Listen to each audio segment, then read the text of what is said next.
नमस्ते, मैं डॉक्टर अंकुर गर्ग हूँ, head of department liver transplant and surgical gastroenterology at Metro Group of hospitals.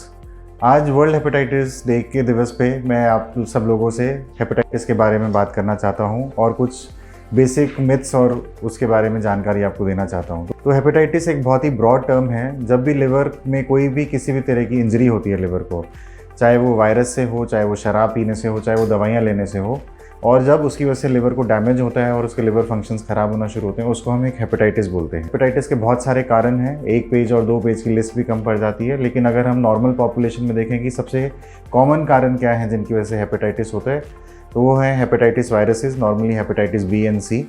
4 तरह के हेपेटाइटिस वायरस होते हैं वैसे, A B C and E commonly. शराब पीने की वजह से बहुत सारे लोगों को हेपेटाइटिस होता है, बहुत सारी मेडिसिन लेने की वजह से हेपेटाइटिस होता है। उसमें से मोस्ट कॉमन मेडिसिन जो पॉपुलेशन में ली जाती हैं, टीबी की मेडिसिन जो हैं, उनसे हेपेटाइटिस का इंसिडेंस बहुत हाई होता है। और उसके अलावा आज की डेट में जो पॉपुलेशन में फैटी लिवर डिजीज़ बढ़ता जा रहा है, हमारा लाइफस्टाइल चेंजेस की वजह से, डायबिटीज़ और ओवरवेट पेशेंट्स जो हो रहे हैं, उसकी वजह से भी फैटी लिवर और हेपेटाइटिस बहुत कॉमन है। उसको हम बोलते हैं नॉन एल्कोहलिक स्टेटोहेपेटाइटिस। नॉर्मली इंडिया में अगर आप देखेंगे तो 50 से 60% लोगों को 10 से 12 साल तक एक बार जॉन्डिस हो जाता है, जिसमें बहुत सारे लोग झाड़ा भी लगवाते हैं, होम्योपैथिक मेडिसिन भी खाते हैं। तो वो नॉर्मली हेपेटाइटिस ए या ई वायरस के कारण होता है।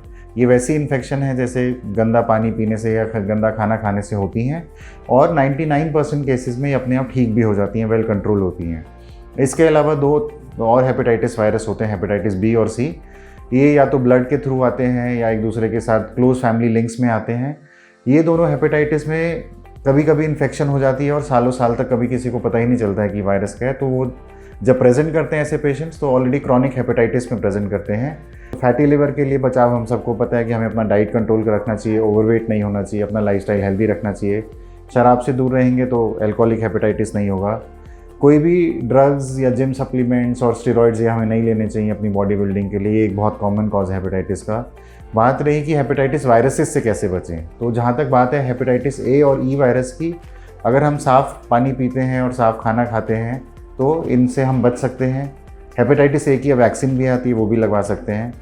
और सबसे कॉमन डिजीज़ बचा हेपेटाइटिस बी और सी।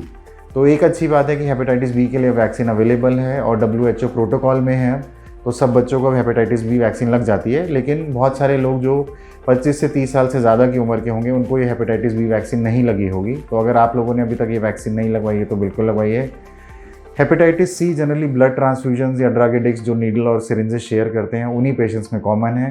तो इस सब से अगर हम प्रोटेक्टेड रहेंगे तो मुझे नहीं लगता कि किसी को हेपेटाइटिस सी होना चाहिए। अगर ब्लड ट्रांसफ्यूजन होता है तो सब ब्लड बैंक्स में आज की डेट में हेपेटाइटिस सी के लिए चेक करके ब्लड मिलता है, तो अब वो एक रीज़न नहीं बचा है हेपेटाइटिस सी के लिए।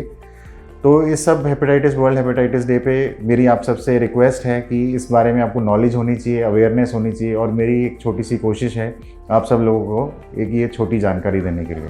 Thank you.